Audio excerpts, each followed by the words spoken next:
اعوذ باللہ من الشیطان الرجیم بسم اللہ الرحمن الرحیم۔ ناظرین و سامعین السلام علیکم، امید ہے آپ خیریت سے ہوں گے اور ہمارے ویڈیوز سے مستفید ہو رہے ہوں گے۔ ناظرین، شیعت کی تاریخ اہل بیت کے قتل کے ساتھ ساتھ علماء کے قتل و خون سے بھی بھری پڑی ہے۔ ہر دور میں شیعہ علماء کا قتل عام کیا گیا ہے۔ صاحبان علم و فضل ظلم، جبر اور استبداد کی بھینٹ چڑھتے رہے ہیں، لیکن علماء کے درمیان 3 شہید علماء ایسے ہیں جنہیں شیعہ تاریخ آج تک نہیں بھلا سکی، اور شہید اول، شہید دوئم اور شہید ثالث کے نام سے انہیں یاد کیا جاتا ہے۔ شہید اول، جن کا اسم گرامی محمد بن مکی بن محمد بن حامد العاملی ہے، ان کے حالات پر آج کی ویڈیو تیار کی گئی ہے۔ ہم میں سے اکثر شہید اول، شہید ثانی اور شہید ثالث کا ذکر تو سنتے ہیں، لیکن ان کے حالات زندگی اور واقعات سے آگاہ نہیں ہیں۔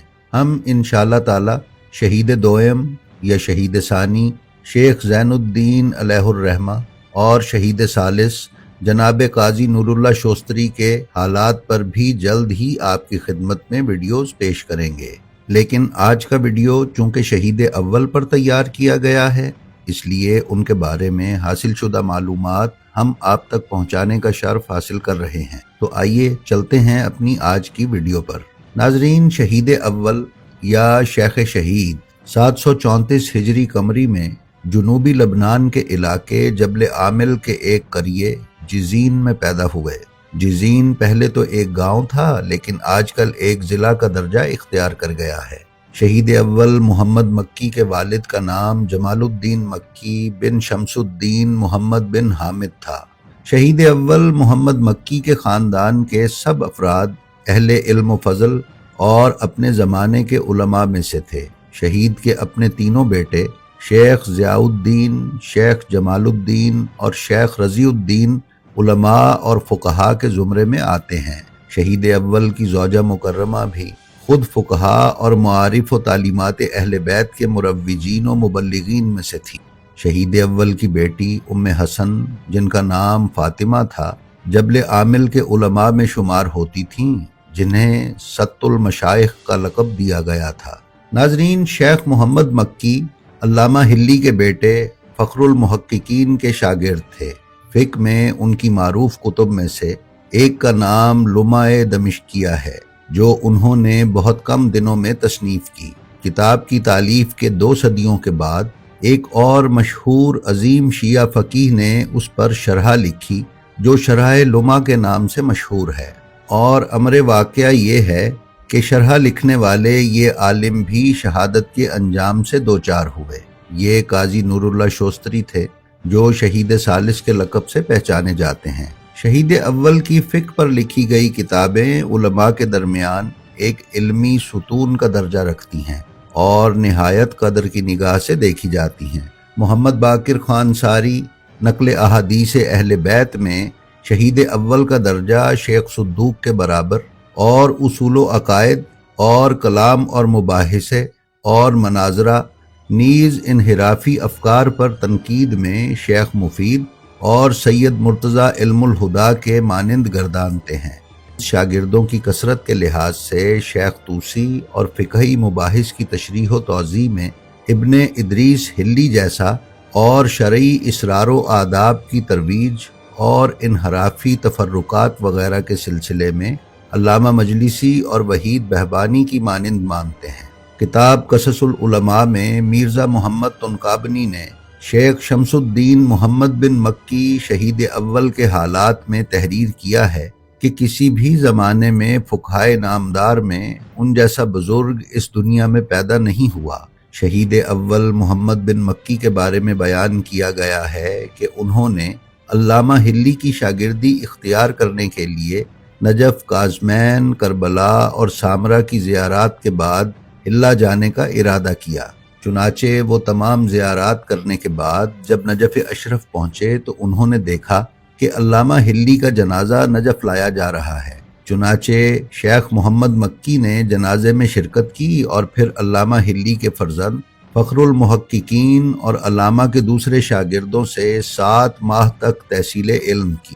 اور سب سے اجازت حاصل کر کے اپنے شہر واپس آ گئے۔ مرزا محمد طنقابنی نے قصص العلماء میں بیان کیا ہے کہ تحصیل علم کے وقت شہید اول محمد مکی ایک تانبے کا گلاس اپنے پاس رکھا کرتے تھے، اور جب مطالعہ کرتے تو اس گلاس کو آگ کے قریب رکھ دیتے اور وہ گرم ہوتا رہتا تھا۔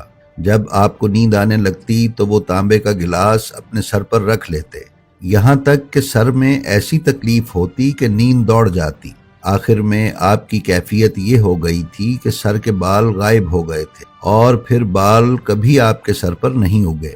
طنقابنی نے بیان کیا ہے کہ آپ ایک مشہور مخالف عالم دین ابن الجماع کے ہم اثر تھے۔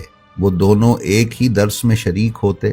شہید محمد مکی کو دوسرے مسالک میں بھی مقبولیت حاصل ہو گئی اور وہ ان کی امامت بھی کیا کرتے، اور مقدمات کے فیصلے بھی چاروں مسالک کے مطابق فتوے دے کر کیا کرتے۔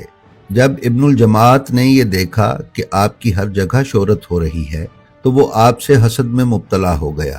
اسی دوران وہ دمشق کی عدالت کا متولی بن گیا۔ جب اس نے یہ دیکھا کہ اختیار اور اقتدار حاصل کر کے بھی وہ شہید محمد مکی کا کچھ نہیں بگاڑ سکا تو وہ شام کے گورنر کے پاس گیا اور محمد مکی پر رافضی اور شیعہ ہونے کا الزام لگا دیا۔ گورنر نے شہید کو حاضر ہونے کا حکم دیا اور کہا کہ ان کا ایک پیر ایک اونٹ سے اور دوسرا دوسرے اونٹ سے باندھ کر دونوں اونٹوں کو مخالف سمت میں دوڑایا جائے۔ قاضی نور اللہ شوستری نے اپنی کتاب مجالس المومنین میں بیان کیا ہے کہ ابن الجماعت نے والی شام، جس کا نام بیدمر تھا، سے شیخ محمد مکی کے قتل کا فرمان حاصل کر لیا۔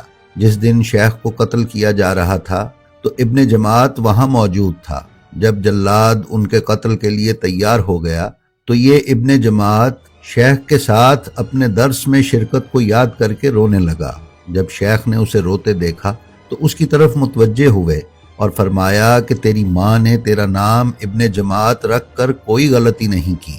پھر شیخ کو قلعہ دمشق کے میدان میں جو گھوڑا فروشوں کے بازار کے پاس تھا، صبح کے وقت بروز جمعرات 19 جمادی الاول 786 ہجری قمری کو شہید کر دیا گیا اور سولی پر لٹکا دیا گیا۔ وقت عصر انہیں سولی سے اتار کر لاش کو جلا دیا گیا۔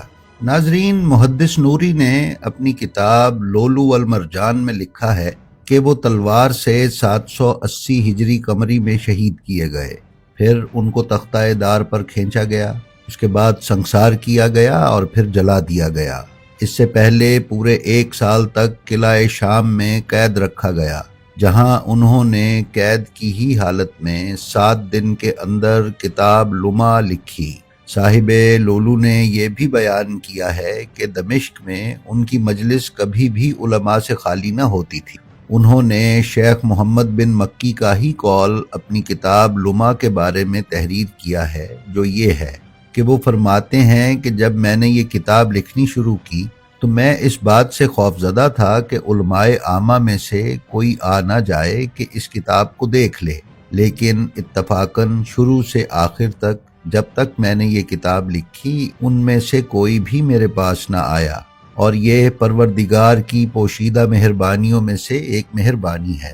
ناظرین، شیخ شمس الدین محمد بن مکی کو قید کیے جانے کا سبب مرزا طنقابنی نے یہ بیان کیا ہے کہ شام کے حاکم بیدمر اور برقوق کے علاقے کے قاضی، جس کا نام برہان الدین مالکی تھا، اور عباد بن جماعت شافعی کے فتووں کی بنا پر لوگوں میں اشتعال پیدا ہوا اور 70 کے قریب لوگ دین محمدی سے مرتد ہو گئے۔ وہ سب اہل جبل تھے۔ انہوں نے شمس الدین شیخ محمد بن مکی شہید اول کے خلاف جھوٹی گواہیاں دیں کہ شیخ محمد بن مکی کے عقائد مسخ شدہ ہیں۔ پھر شیخ محمد بن مکی کے خلاف ایک تحریر لکھ کر ان 70 افراد کے دستخط اس پر لیے گئے اور والی شام بیدمر کو وہ تحریر پیش کی گئی۔ شیخ محمد بن مکی کو گرفتار کر کے بیدمر کے سامنے پیش کیا گیا۔ وہ تحریر شیخ کو پڑھ کر سنائی گئی۔ شہید اول نے اسے ماننے سے انکار کر دیا اور فرمایا کہ میں ان سب باتوں کا قائل نہیں ہوں، لیکن ان کا انکار قبول نہ کیا گیا۔ اس پر ابن جماعت نے یہ فرمان سنایا کہ میرے شافعی مسلک کے مطابق تجھے پہلے قید کیا جائے گا، پھر تجھے توبہ کا موقع دیا جائے گا۔ اگر تو نے توبہ کر لی تو تجھے مسلمان مان لیا جائے گا۔ شہید اول نے کہا کہ میں نے ایسا کوئی کام یا جرم یا عقیدہ اختیار نہیں کیا جس پر مجھے معافی مانگنی پڑے یا توبہ کرنی پڑے۔ اس پر اس منافق نے پہلے وضو کیا اور پھر 2 رکعت نماز پڑھی، اور اس کے بعد اس نے شیخ محمد بن مکی کے قتل کا حکم دے دیا۔ پھر ان کو مقتولوں کا لباس پہنایا گیا اور شمشیر کے وار سے قتل کر دیا گیا۔ پھر اس فقیہ اہل بیت کے بدن کو دار پر لٹکایا گیا اور چند گھنٹے کے بعد بدن اطہر کو دار سے اتارا گیا اور جلا دیا گیا۔ جن جن لوگوں نے ان کی لاش کو جلایا ان میں ایک شخص محمد ترمذی بھی تھا، لیکن وہ اہل علم میں سے نہیں بلکہ ایک فاسق و فاجر تاجر آدمی تھا۔ ناظرین، شیخ محمد بن مکی کے شاگرد لاتعداد ہیں۔ ہم نے ویڈیو میں پہلے ہی یہ بیان کیا ہے کہ شیخ کے گھر کا ہر فرد عالم ربانی تھا، حتیٰ کہ شیخ کی بیٹیاں بھی اپنے وقت کی مشہور عالمہ و فاضلہ خواتین شمار کی جاتی تھیں۔ ناظرین، یہ تھی ہماری آج کی ویڈیو۔ ہمیں امید ہے یہ آپ کو پسند آئی ہوگی۔ اگر آپ ہمارے چینل بلینڈ آف ہسٹری پر نئے ہیں تو ہم آپ سے گزارش کرتے ہیں کہ اسے سبسکرائب کر لیں اور اس کے بیل آئیکن پر کلک کر کے آل نوٹیفیکیشنز کی سیٹنگ کا انتخاب کر لیں تاکہ آپ ہمارے کسی ویڈیو سے محروم نہ رہ سکیں۔ اس کے ساتھ ہی ساتھ ہمارا جو ویڈیو آپ کو پسند آئے اس کا لنک اپنے حلقہ احباب میں شیئر کرنا نہ بھولیں تاکہ علوم آل محمد کی ترویج و اشاعت میں آپ کی حصہ داری برقرار رہے۔ ہم آپ سے یہ بھی درخواست کرتے ہیں کہ آپ اپنا اور اپنے متعلقین کا بے حد خیال رکھیں اور خلق خدا میں آسانیاں تقسیم کرتے رہیں۔ خدا آپ کا حامی و ناصر ہو۔ السلام علیکم۔